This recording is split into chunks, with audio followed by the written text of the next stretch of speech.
Show off করতেছো? কি দেখাতে চাও তুমি? আপনার যেইটা খুশি আপনি ভাবতে পারেন, আমার কিচ্ছু আসে যায় না। এভাবে তোমার শত্রুর সঙ্গে মিলে তোমার স্ত্রী তোমার ক্ষতি করলো। তোর বউ না তোর ভালো চায় না, এই বিষয়টা না আমার কাছে কত যে আনন্দ লাগতেছে। আমি আর সহ্য করব না, আজকের বোঝাপড়া হবে। আমাকে ধ্বংস করার জন্য নিজের ইজ্জতটা ব্যবহার না করলেও পারতে। আমি তোমাকে ডিভোর্স দিতে চাই।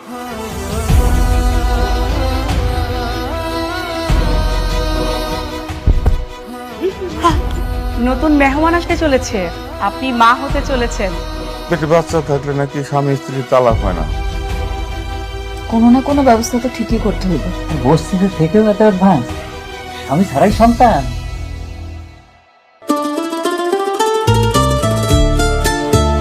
এটা তো খুব সুন্দর।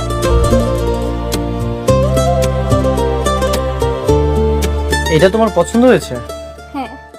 সরি স্যার, এটা আসলে বিক্রি হয়ে গেছে। কি বলছেন বিক্রি হয়ে গেছে মানে?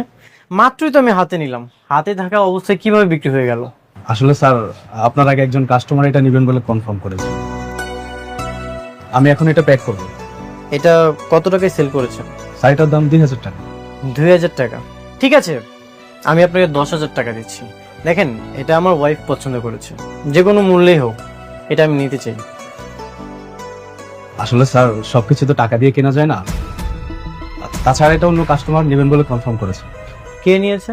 ওইটা আমি নিছি।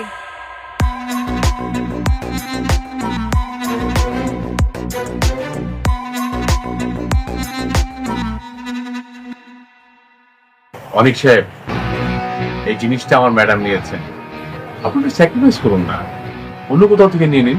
আপনিও চাইলে স্যাক্রিফাইস করতে পারেন। কি বললেন মিস্টার অনিক সাহেব? এত সহজ আমার পছন্দ করা জিনিসটা আমি আপনারে দিয়ে দিব? জীবনেও না।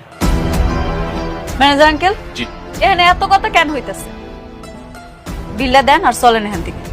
আপনি কাজ করুন, পেড করুন। হ্যাঁ, জি স্যার, প্যাক করে দিচ্ছি। চলো আমরা চলে যাই।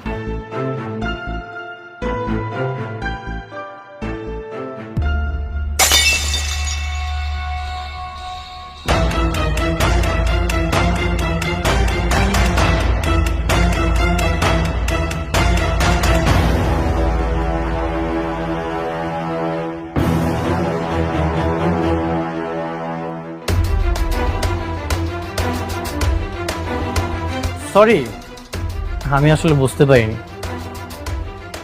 আচ্ছা, এটার প্রাইস জানি কত? স্যার 2000 টাকা।